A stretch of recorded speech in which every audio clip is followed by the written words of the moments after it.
Huge win for the Tar Heels Saturday versus Duke. Huger letdown on Tuesday at Miami. Will the real Tar Heels please stand up? This is Tyler Zeller, and you're listening to Locked On Tar Heels. You are Locked On Tar Heels, your daily podcast on the UNC Tar Heels. Part of the Locked On Podcast Network, your team every day. Hey, it's future Isaac cutting into the program. Coach Rob and I had literally just finished recording this episode when the Caleb Wilson news broke. Very sad, very disappointing for Caleb and the Tar Heels and his family. Hate it for all of us.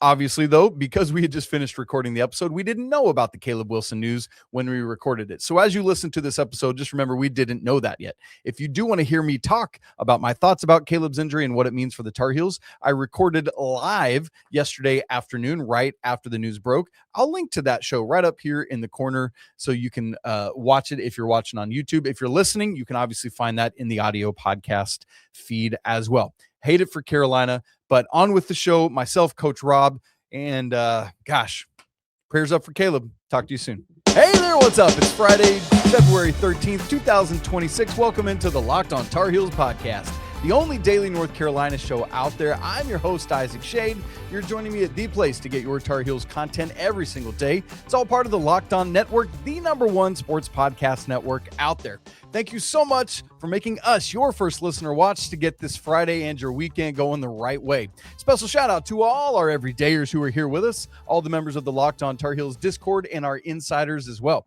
This episode's brought to you by Mazda, who puts that same drive into every detail. Wins define the moment, putting in the work, that defines you. Stay tuned for highlights in this week's Moving the Game Forward. There's more to a Mazda because there's more to you. Coming up on the show today, trying to figure out who are the real Tar Heels, what we saw Saturday, what we saw Tuesday, or maybe somewhere in between.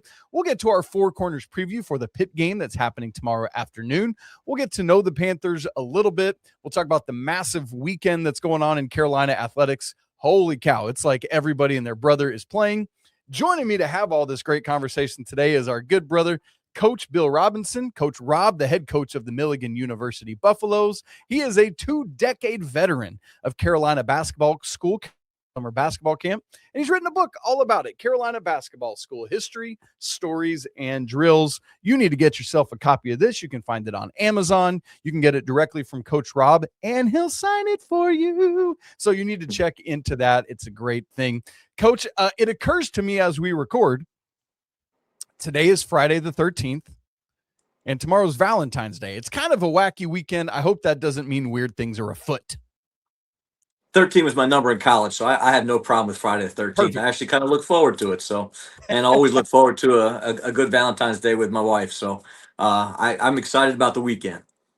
You have saved us, Coach. That's great news. Speaking of Valentine's Day, you said it's going to be senior night for Milligan, right? It is senior night, so we'll have a lot of festivities. We're actually got some special stuff going on before and after the game, and then we'll honor the guys before after the girls' game is over too. So it's a big time. We'll have a great weekend. That's wonderful, Coach. I need you, by the way. So my administrative assistant Sammy, who's sitting over about 10 feet away from me, is a Johnson alum who you guys are playing. So I need you to spank them on Saturday night. So I can brag to her. Okay, guys, let's get into this thing. The Tar Heels beat Duke Saturday. Man, really competitive game. Great job of fighting back to ultimately get that win on Seth's incredible buzzer beater. And then that same team went down to Miami on Tuesday night and lost to the Hurricanes. Coach, I'll ask you in a little bit about just how hard it is to turn around after an emotional win like that. But before we talk about that side of it, what is your assessment on where Carolina is? Because to me, I think to a lot of people, it feels like it's been a pretty up and down year, more up than down, which is the good news. But as you have watched this team, do you think the reality of Carolina is more Saturday's win over Duke, more Tuesday's loss at Miami, or something else in between that? Yeah, I think the reality is it's got to be somewhere in between. You can't be what they did at Duke and then do what they did at Miami. It doesn't seem to make sense. But the reality is they're still young kids. They don't look like it. They don't play like it. But when the mentality comes down to it, they're still kids. And they still need to find the consistency over a period of time. I think Carolina's really good. I don't think they're great yet, but I think they could be. They could be great in another 2 weeks. They could be great in a month.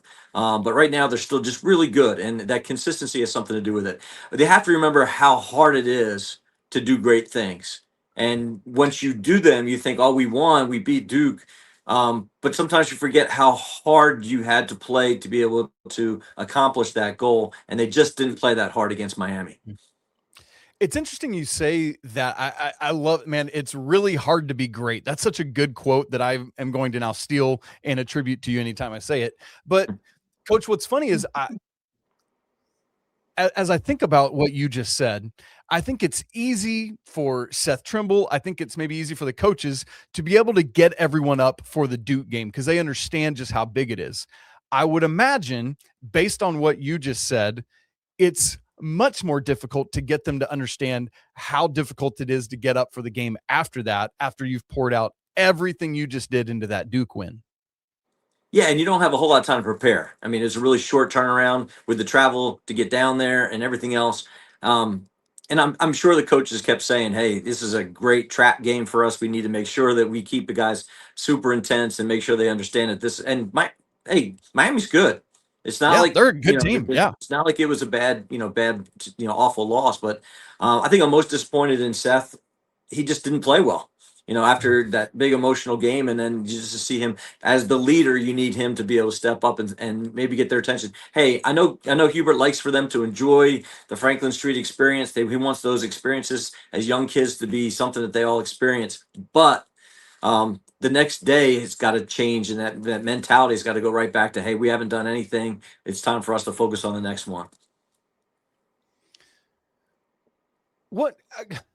Coach, how much of that is inevitable of like you have poured all of this physical capability into that Duke win. You've poured all of this emotional capability into that. Like at what percent of yourself do you have left for that Miami game after that? Does that make sense? Yeah, no, it's really hard. You emptied your tank against and physically and emotionally, everything is just empty once that game is over, and you have to try to find that way. Probably you're up 25%. You've lost 75% of what that is. Now you're down at 25. You've got to find a way to fill that back up again. And as a coach, it's really hard to figure out X and O wise what to do in practice that next day to try to be able to get that team prepared and ready. And one of my favorite pregame speeches is that I hate giving pregame speeches because they're very worthless unless it all comes down to what the kids want to do from the inside. The best motivation is internal motivation. And some of the best speeches I've ever given pregame were right before a big blowout, against, teams that were just better than us. So I try to save those speeches, to very, very small part of the season. But it was disappointing that the motivation just wasn't there. Hmm. Well, certainly, I would imagine it's back in spades for this game against Pitt tomorrow. Coach, I feel like I would imagine, correct me if I'm wrong, that ain't much motivation needed after what happened on Tuesday at Miami. They're gonna be locked and loaded tomorrow, correct? Yeah, no doubt. And that's got to start with Seth and all the way down. But, yeah, I would expect them to come out and really try to take control early on Saturday. All right. Well, we need to look at how that's going to go. So coming up in just a second, Coach and I are going to get to our Four Corners preview. One of the issues was guard play the other night. How's Derek Dixon going to respond? We'll look at that and the rest of the Four Corners preview coming up here in just a second. Right after I tell you about Indeed. Look, hiring isn't just about finding someone willing to take the job. It's about finding the right person with the right background who can actually help your business move forward. And if you want candidates who match with what you're looking for, Indeed Sponsored Jobs is the move. Because instead of just hoping the right person stumbles across your post, Indeed helps you match with quality candidates by boosting your job listing to the people who fit your specific criteria, like skills, certifications, and location. If I was hiring, I wouldn't want just some random person who can maybe come in and help. I'd want someone I know can get the job done with real experience and is ready to help right away. And that's what I like about Indeed. You can get really specific and target exactly what it is that you need. And with Sponsored Jobs, that post is going to get seen by candidates who actually fit you. Here's a stat that says it all. In the minute I've been talking to you, companies just like yours have made 27 hires on Indeed, according to Indeed data worldwide. So if you're hiring, spend less time searching and more time interviewing candidates who check all your boxes with Indeed Sponsored Jobs. Listeners to Locked On Tar Heels will get a $75 sponsored job credit to help get your job the premium status it deserves at Indeed.com/podcast. Again, that's Indeed.com/podcast. Terms and conditions apply. Hiring? Do it the right way with Indeed. This episode is also brought to you by FanDuel. Y'all, the winter games are officially here, and if you're anything like me and my family, you're locking in for events that you only get to see on the biggest stage every 4 years. And that's why following the winter games on FanDuel just makes sense. From medal counts to individual events to finding your angle on the sports you care about most, FanDuel gives you more ways to stay connected to the action. Man, I love seeing all this. Like, the women's hockey team is obliterating people right now. You got this 21-year-old wonderkind out there on long track speed skating, just obliterating everybody. So much fun. Speaking of hockey, how about some gold medal odds for men's and women's hockey? Unfortunately, the Canadian men have the best hockey odds at plus 100, but America's not far behind at plus 190, and then Sweden at plus 550. On the women's side, though, America is minus 340, and then Canada plus 270. Go check out that action and so much more. The winter games are on, and there's no better way to follow them than with FanDuel. FanDuel, play your game. Thanks so much for making Locked On Tar Heels your first listener watch of the day, and for making Locked On Network the #1 sports podcast network. And if you're a true diehard Tar Heels fan, if you're all in with this thing, let me encourage you to check out our brand new Everydayers Club. The All Access tier is built just for you. You get one-on-one text access with me, all access episodes, and many other perks as well. Check it out. The link is in the show notes. It's lockedontarheels.supercast.com.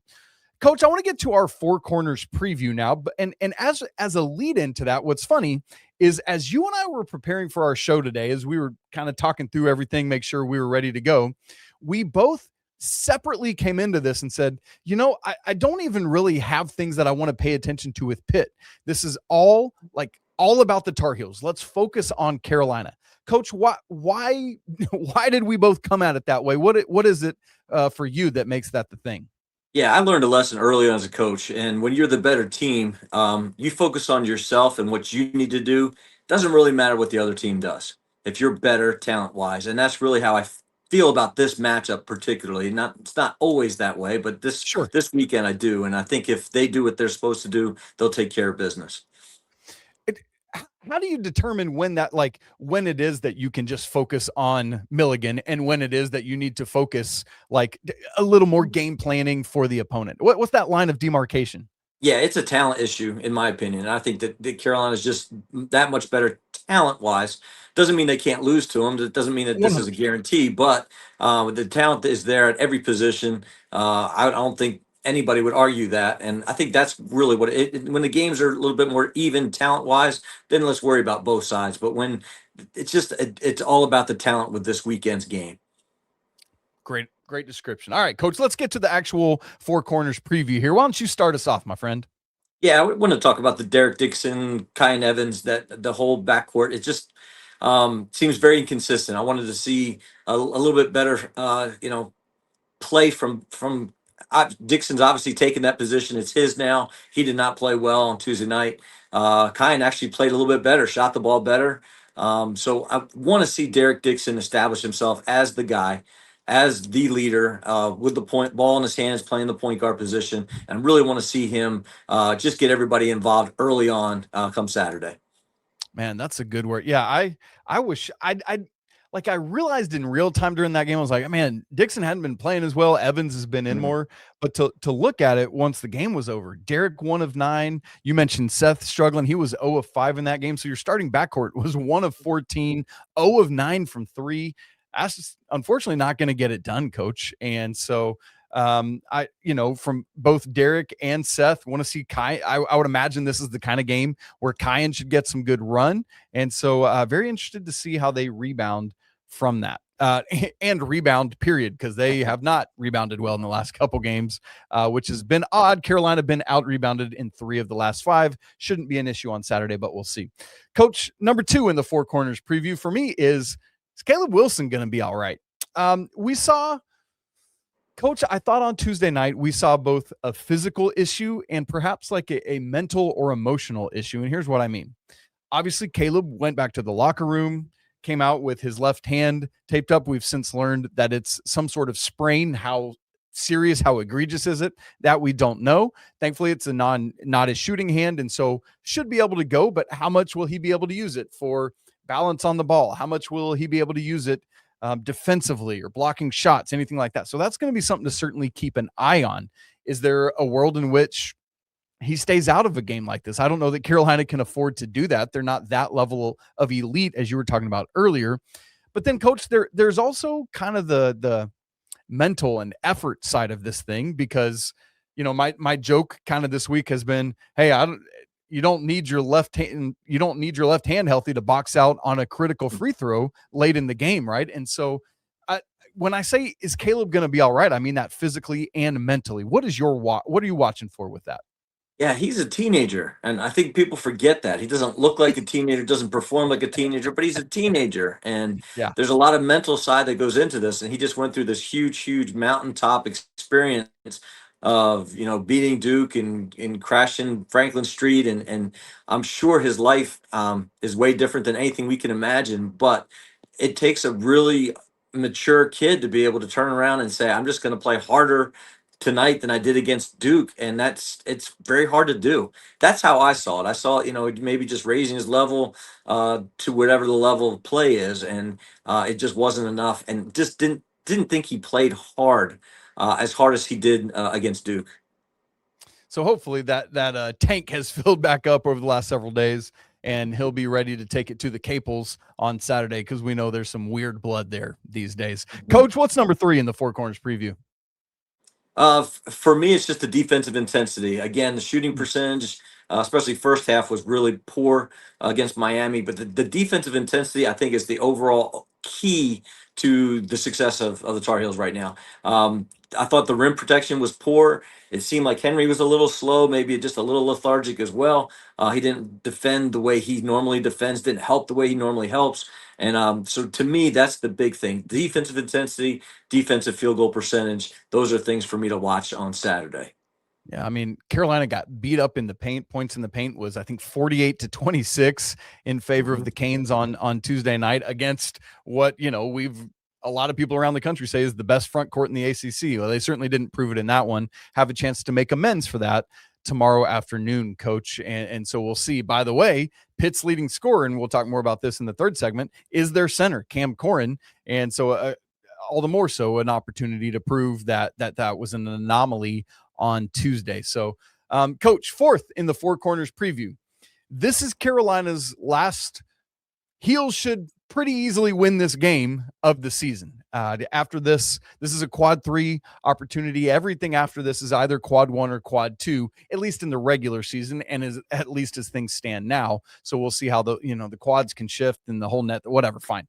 So the question is, can Carolina come in and dominate this game from tip to horn, right? Like, get out to a big lead.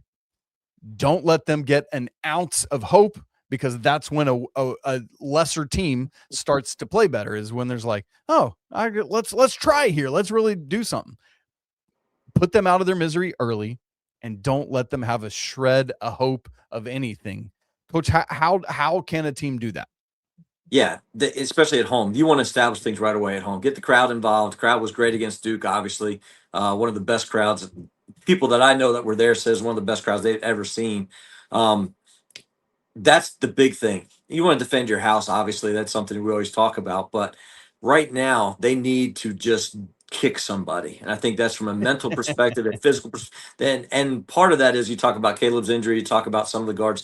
We'd love to be able to see some guys get extra playing time. Love to be able to see Henri and Caleb maybe get a little bit of less time, just to be able to save more minutes for the rest of the season. But I think it's huge to get a great start. The first 5 minutes, I think, is going to be a very, very important part of Saturday's game. So we'll see how that starts off. I'm imagining, since we've seen Jarin back in the starting lineup the last 2 games, we'll probably see so again, but we'll keep our eyes on that, as well as something I'm watching for, Coach, that I guess isn't technically part of the Four Corners preview, but Carolina have been shooting better at the free throw line. They've been over 70% each of the last 4 games after being under it the previous 13. But each of the last 2 games, only 2 guys have gone to the free throw line, Seth Trimble and Caleb Wilson. Not surprising given their athleticism, but we need to see other guys attacking and getting there. And so that's going to be critically important as it gets going. All right, Coach, we need to get ready for them, get to know their personnel. Ain't much of it, but get to know the personnel that they do have, and we'll do that coming up in just a second. Right after I tell you about Mazda, in Mazda's moving the game forward moment, for those who show there's more to the score than what's on screen. For me, the moving the game forward moment is the entire Carolina team, and here's what I mean. They had a letdown Tuesday against Miami. As Coach Rob said earlier in the show, it's understandable given the way they had emptied their tank Saturday, but elite teams still find ways to win that game. They didn't, and so now they got to prove that they can do it by finding a way to forward. Go out, and as we were just talking about, dominate this game. First couple minutes, go crazy on Pitt, and then hold them away. That's how you move the game forward and get so much better. Moments like these remind us of what it really takes to raise the bar. It's that extra work off the court, dialing in every detail, giving it that extra fire, that grit, and that I never quit mentality. Mazda puts that same level of passion into every one of their models. Highlights make the reel, but what it took to get there is what makes it count. There's more to a Mazda because there's more to you. Coach, Carolina opens up the ending stretch of the season, 7 more regular season games. And the reason I want to highlight it and set it apart that way is because at this same moment last year, Carolina had 6 games and then the final game at home against Duke.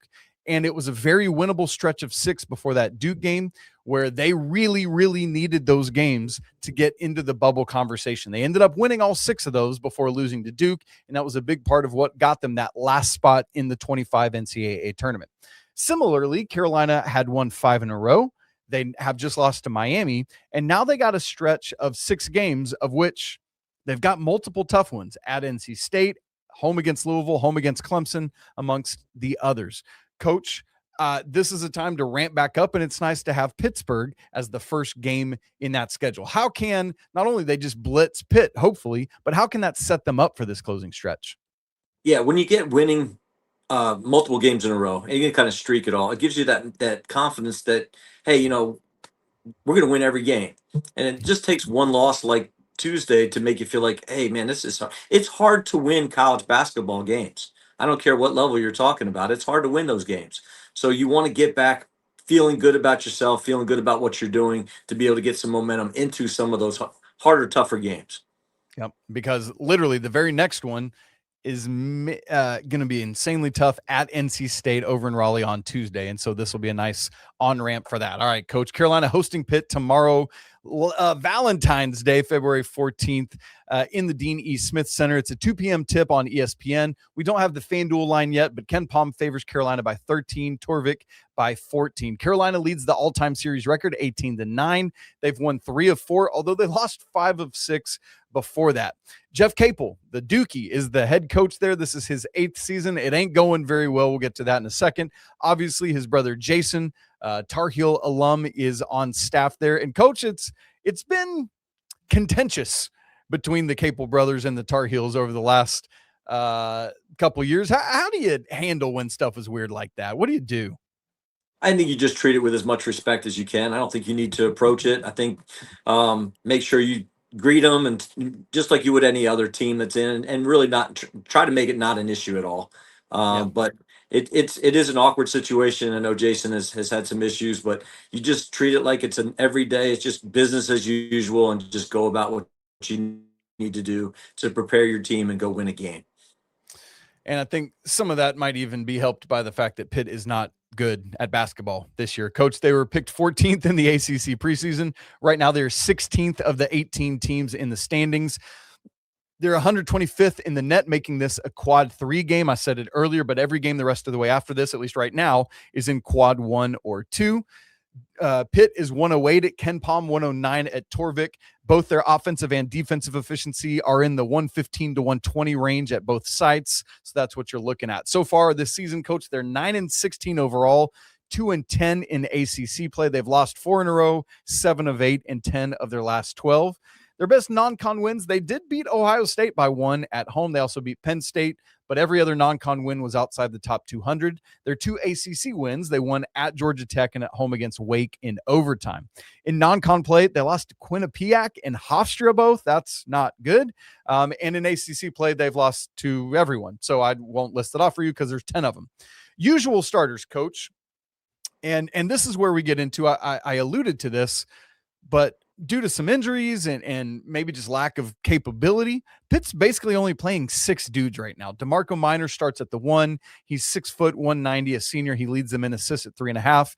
At the 2, Omari Witherspoon is a 6'4" freshman. At small forward, Barry Dunning is a 6'6" senior. He's their second leading scorer, 11-7 a game. At the 4 is Roman Sulepa, who's a 6'6" freshman, third leading scorer at 10-1. And as I said earlier, Cam Corrin is their starting center. He's a 6'10" senior, leading scorer and rebounder, 12 points a game, 7.2 rebounds.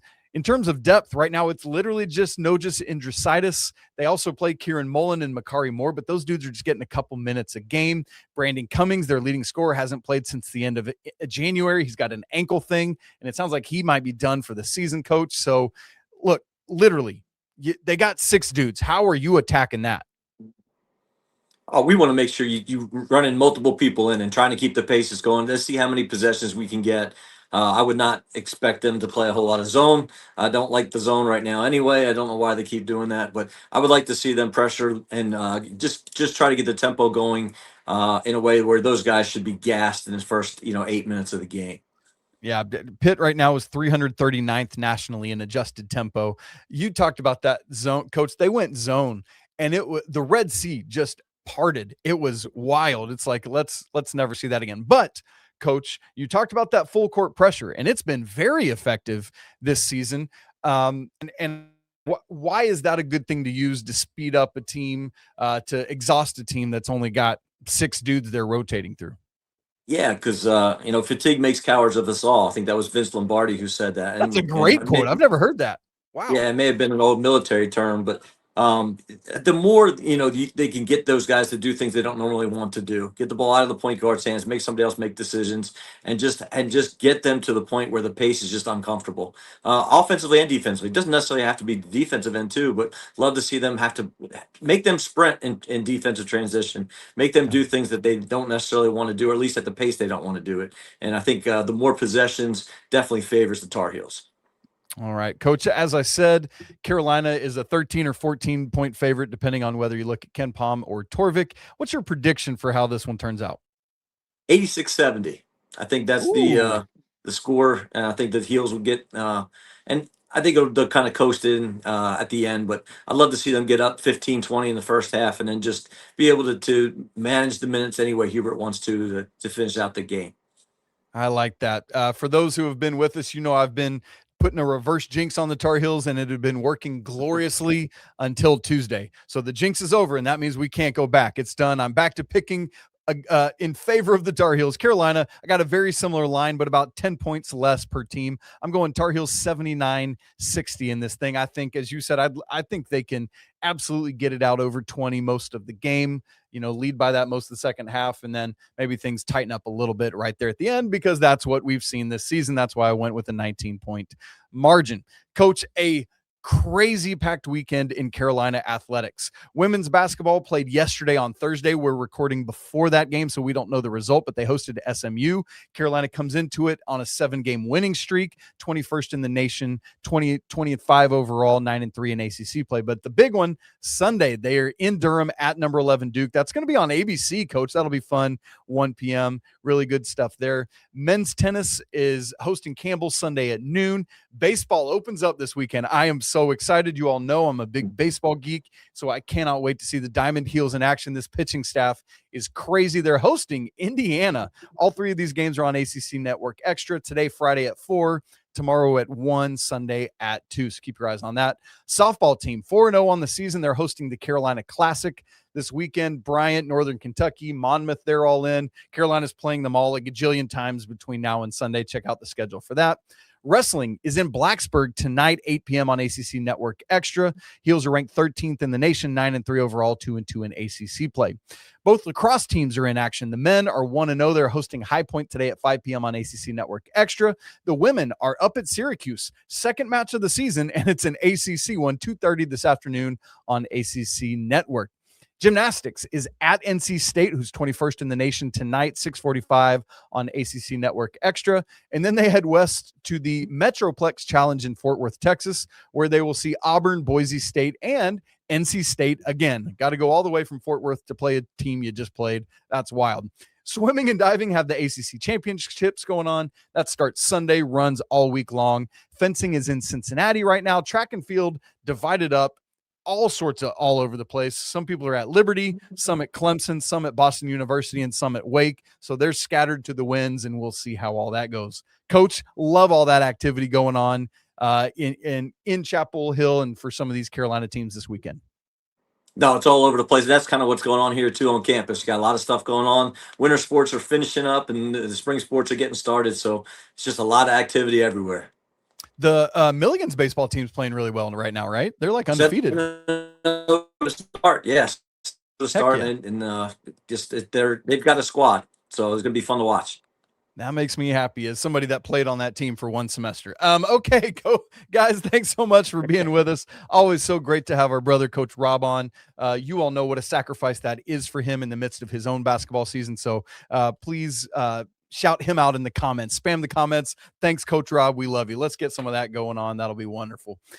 You all, if you haven't subscribed to the show on video and audio, do that right now so you don't miss of Locked On Tar Heels. If you haven't joined our brand new Everydayers Club, that link again is down in the show notes. Check it out.